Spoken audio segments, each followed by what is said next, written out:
little town. I grew up Welcome back, Santa Clarita Valley. This is Perry Smith at the City of Santa Clarita Spotlight Show on your hometown station, AM 1220 KHTS. I'm in studio with the Director of Parks and Recreation, Rick Gould, and the Arts Administrator, Phil Lantis, who are telling me about several days of all things cowboy that are happening in Santa Clarita. And we were just talking about some of the music and some of the events that people can actually go and see at the Cowboy Festival, right, Phil? Correct, and like I mentioned before, we actually have 4 different stages going on at the same time. There's a main stage where the biggest acts perform, and some of them actually perform on the smaller stage as well. And we have a few different focuses of the stage. And who are some of the big acts this year, the headliners, if you will? As mentioned before, Riders in the Sky, Okay. and Baxter Black, Don Edwards, Sons of the San Joaquin. I'm forgetting many of them. Well, I like Hot Club of Cowtown. That's right, Hot Club of Cowtown. A little bit more younger version of the cowboy genre. They're really fun to listen to.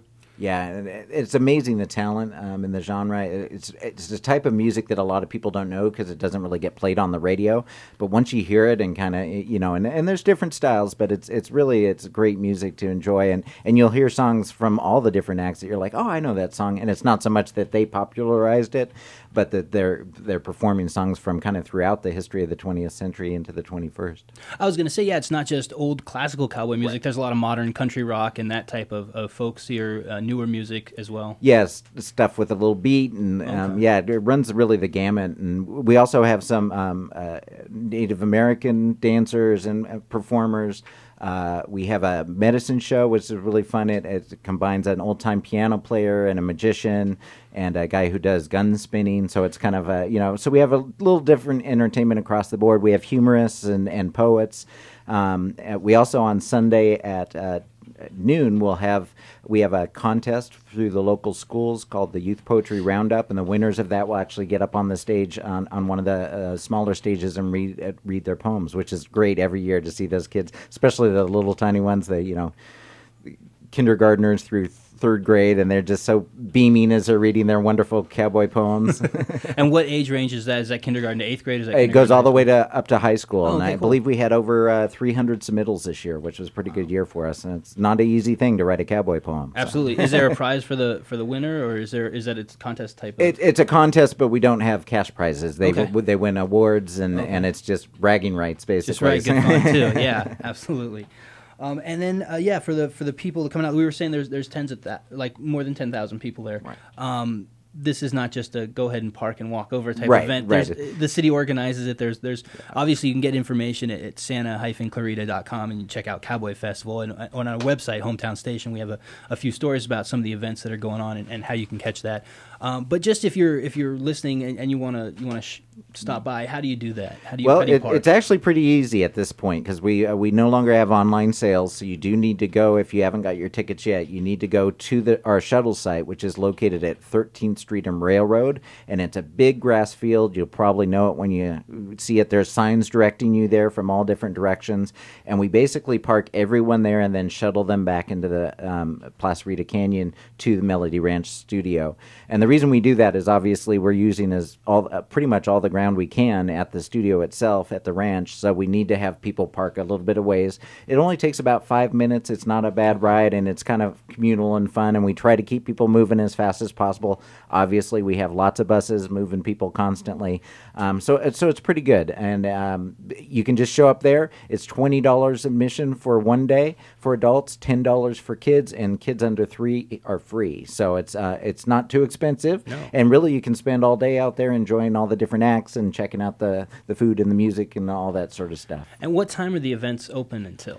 We're 10 to 6 both Okay. days, and then, like I say, there's some community partner events that are happening this evening and tomorrow evening. But at the ranch itself, it's from 10 to 6 each day. And you mentioned one of those that was kind of interesting, a Rancho Camulos. Yep. Where is that? What's that about?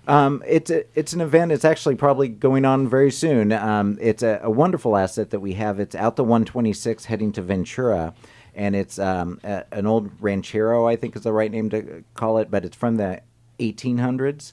And it still looks like that. And then they have a performer. This year it's Sourdough Slim who's performing for them there. And it's a great historic site that many people don't know about in our valley. But there's a famous book called Ramona that was written there. It's a book that I haven't read, I'm sorry to say, but it's from a long time ago and was a huge bestseller in the 1800s. And it's actually based out of there.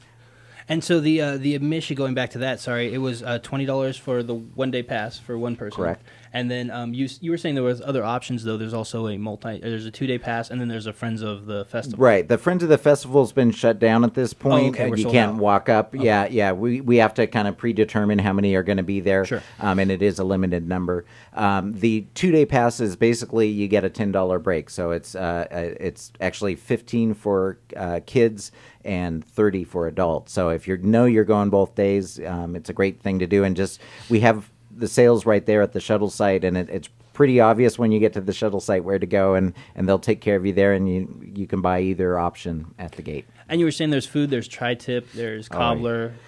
What other types of things could people? You said the gun spinner. I see that he's like a world-renowned. Oh yeah, he's amazing. What he does, right? Yeah, his name's Joey Dillon, and he's just phenomenal. I don't know how he does some of the things he does with guns, but yeah. Then there's many food options. I believe we have about 14 vendors this year, food vendors, and it runs the gamut from typical hamburgers, hot dog stuff to some specialty stuff.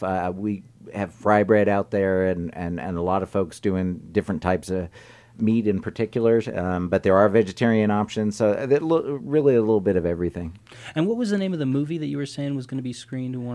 Tonight it's Man Who Shot Liberty Valance, which is a classic. John Wayne, Jimmy Stewart, and Lee Marvin plays the villain in it. So we were looking for a good film to really highlight Lee, and it's really probably one of the biggest Westerns ever, and obviously one that he had a major part in. Now, if you're walking around the studio grounds, will there be any filming going, or sorry, not filming, but any films being shown, or there's a museum there where you can check out the history, right? That's correct. There's not actually any sites on the ranch where there's films being shown, but there is what's called the Melody Ranch Museum, and it's actually the Values, the owner of the ranch, have put this amazing stuff together, and it's some Western, but it's also some other things. They have a collection of film memorabilia that's just pretty amazing, and that's free as well. I love the Dukes of Hazzard stuff. Is great. Oh, awesome! So yeah, that's a lot of awesome stuff. Okay, well, this is we'll be back in a minute to talk about some more things that are happening in the city of Santa Clarita, including the AMGEN tour. This is the City of Spotlight show.